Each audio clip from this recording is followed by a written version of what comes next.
Yeah, well, let me pull up this. This is JD Vance, what he is saying, and I want your thoughts on this. This is the narrative the United States is pushing out there after these strikes and after the Lebanon deal. Iran signed a ceasefire agreement. We have honored it. If they have disagreements about how the MOU is being applied, they can pick up the phone, but violence will be met with violence. Professor Marandi, the United States has honored ceasefire agreement, they said, but yet at the same time lost the definition, it seems, of what ceasefire is. Oh yes, I mean, in first of all, they've been violating the ceasefire during this whole the last 2 months.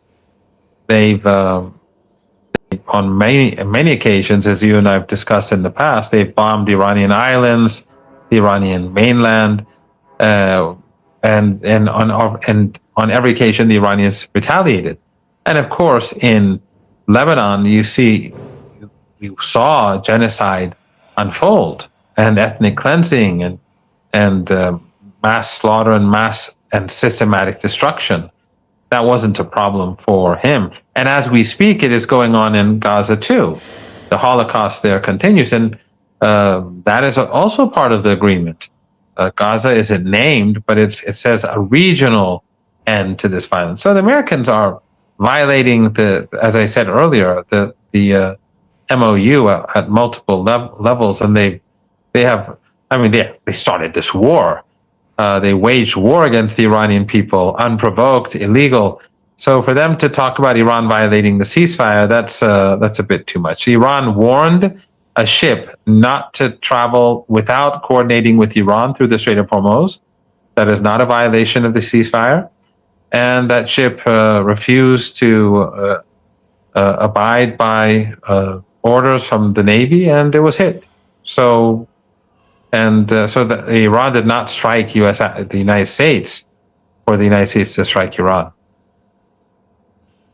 Now the United States military is saying that they are ready to provide $30 million, which to $1 trillion albatross is a drop in the bucket. But nonetheless, they are saying that they want to provide this to the Lebanese armed forces. And Professor Marandi, I don't really know what this means, because the United States ultimately, if they're going to change the calculation here, which is they're going to have to provide some massive support. I don't know what $30 million will buy for the Lebanese armed forces, but ultimately all of this is geared toward what they say is to disarm Hezbollah, which again is only inciting more conflict, and therefore in violation of the MOU. It's this circle that goes around and around and around. Yes, of course. This support for the army. They always say we support the Lebanese army not so that it could defend the country, but so that it could attack Hezbollah. They say it all the time. So this is about supporting the president and the prime minister in pushing the country towards civil war.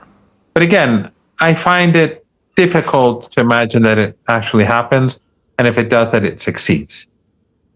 Because Hezbollah has massive support in the armed forces, and the armed forces would collapse. And Hezbollah is a very powerful and competent military force, and they have huge popular support. And most people, as I said, don't support this policy of capitulation to the Israeli regime and the gifting of Lebanese territory to Israel, because it's obvious that this regime is not going to back down. So Iran is going to ignore all this. It says that we have an MOU. You want us to normalize trade through the Strait of Hormuz? You have to carry out Article 1. It's as simple as that. And until that happens, there's not going to be an agreement, and there's not going to be normalization in the Strait of Hormuz. So the United States has to make a decision. They can do all they want, to make all the agreements what they want with the Israeli regime, but the pressure is going to continue to build, the economic pressure. More ships are moving through the strait than they were 3-4 weeks ago.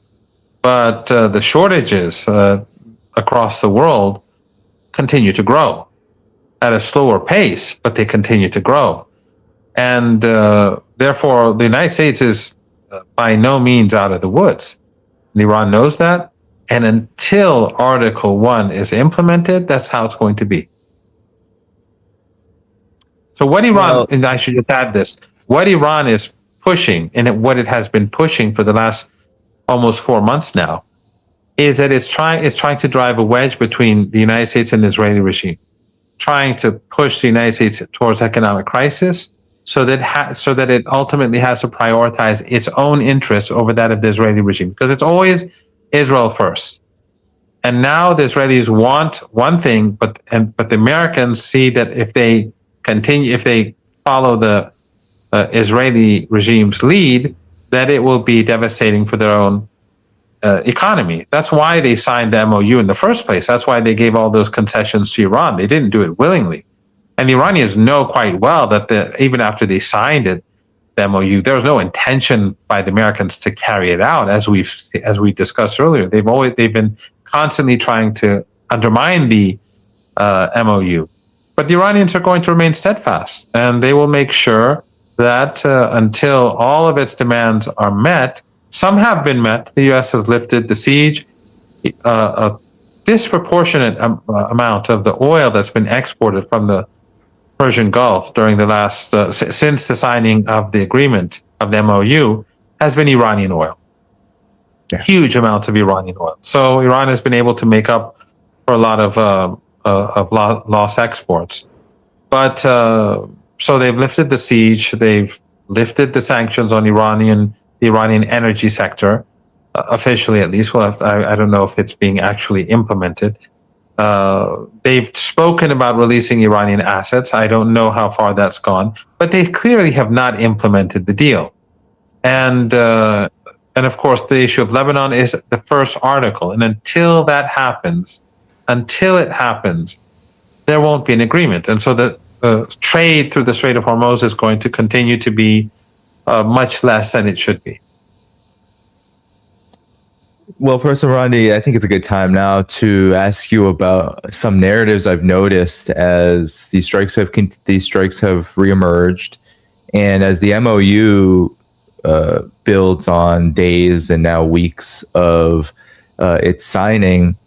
There's many more people, the commentariat all over social media, those reporting news, maybe exploiting some news, all talking about Iran losing its leverage, even by mildly opening the Strait of Hormuz and engaging in these talks. And now with all the evidence, of course, that the United States is not going to be a good faith party to it, as well as, of course, Israel's transgressions, that staying in this and allowing it to go on in the same way it is going is tantamount to losing this leverage. What do you make of that? It's an argument I'm hearing and I'm seeing come up as the days and weeks go by of the United States and Iran, I guess, sort of negotiating, but not really. But at the same time, this is a big statement, and I'm curious on your thoughts about it. Well, in Iran, also, there's this ongoing debate between those who support the MOU as it is and those who say that Iran has been too lenient. And the leader, he made a comment on the MOU, which has broadened that debate, even though his comment is not exactly, I mean, he doesn't explain, he does point out that he's critical of the deal, but he says he gave the Supreme National Security Council and the government a mandate to carry it out. But he was critical of it. But he doesn't explain how he's critical, and that, of course, has been discussed behind closed doors. And I'm not privy to that sort of knowledge of what did he want that was not in the agreement. But he was critical. But some people in the country have taken this as like the state is capitulated and this is completely against what he wants. That is not necessarily the case. Although I agree that there are criticisms of the deal, I think those who support the deal, they have good arguments to make, and those who are critical of the deal have good arguments to make. But I don't agree with either side completely, and that's usually how it is for me, because I'm not on any political side, and I've been accused by factions of always being affiliated to the other side. With the JCPOA, some people have called me a staunch supporter of the nuclear deal. I never supported the nuclear deal, and they would say I'm allied to those groups, and then supporters of the nuclear deal, those hardcore supporters, would say I'm one of the hardcore opponents of the nuclear deal. I was never a hardcore opponent of the nuclear deal. I just would say there are problems with it, there are shortcomings, but I'm not in any of these political camps. What I think is fair to say is that there are those who would like to see Iran fire missiles and to keep the Strait of Hormuz shut, and it's not, the world is not as simple as that. I mean, first of all, Iran never closed the Strait of Hormuz; it was never fully closed, and there are countries that are friendly to Iran and the axis of resistance that use the Strait of Hormuz, and if we shut them out and shut them down, then maybe their politics would change. So that's one issue. The second is that Iran is itself, it was being targeted through the siege, and its own exports and imports were being blocked. And the Iranian people, right now inflation is very high. It's roughly, I think, something like 68% or 70%. That's very high. Of course, inflation in Iran has always been high because of the maximum pressure sanctions, and the government constantly adjusts the people's wages, government employee wages, the minimum wage, and all that. But it's not easy, and now it's more difficult. So for people to expect, for anyone to expect the state not to take into consideration the reality of the economic life of ordinary people, I think that's being too naive, or they're being too simplistic. The government has to function. People have to have jobs. They have to have food. Every supplies have to exist, and so Iran uses the Strait of Hormuz too. Iran was tough. They outlasted the Americans in siege warfare. They compensated to a large degree by using their neighboring countries to import goods, to export what they could, but it made life much more difficult. So Iran has been using this deal to export, but also the Iranians continue to enforce, to put pressure on the United States through limiting the number of ships that can pass through the Strait of Hormuz. And that's how the Iranians didn't have that sort of leverage, the Americans wouldn't have lifted the siege.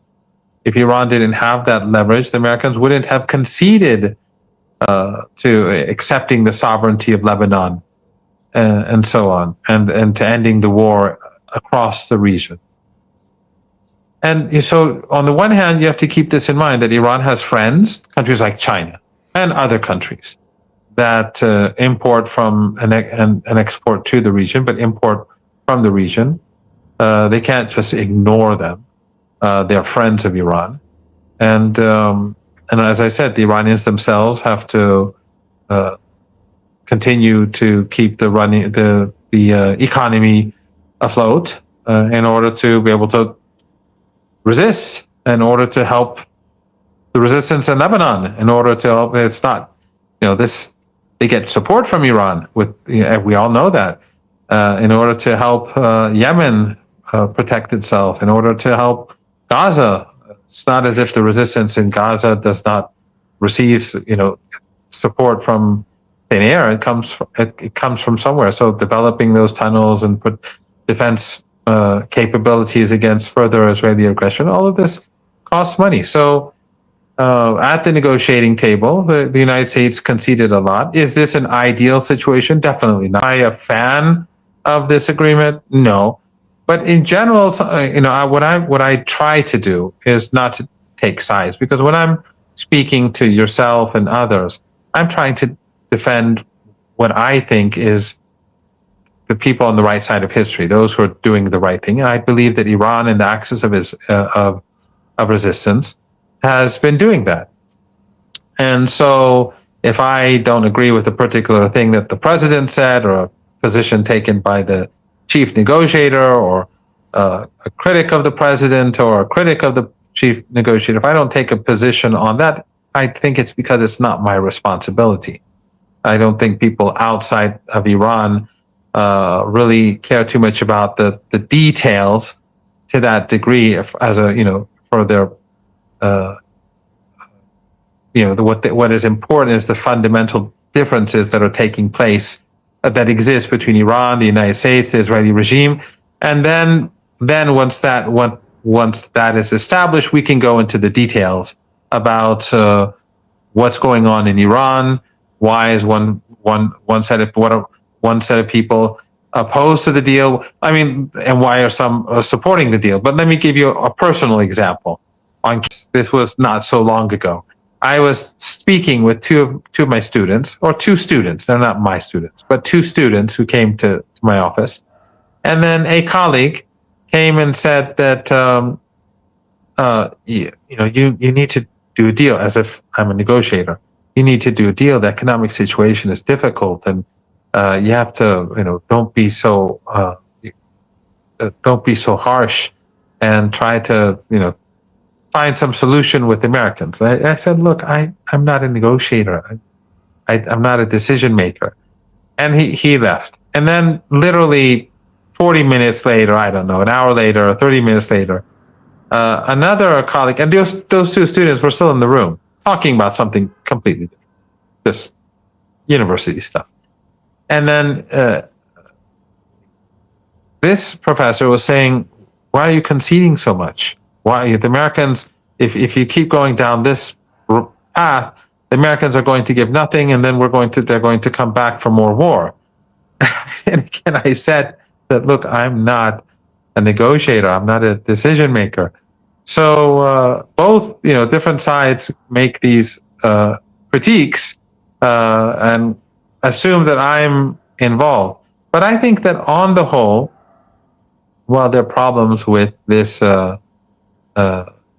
agreement, no doubt, that there are calculations behind it. And Iran's most important leverage against the Israeli regime and its occupation in Lebanon, because that's what a lot of people are worried about, obviously, is its ability to put pressure on the U.S. economy. I mean, Iran can lob a few missiles here and there and do damage, but the real pressure is when Iran keeps the Strait of Hormuz half closed. That is what worries Trump, and that's what he said explicitly.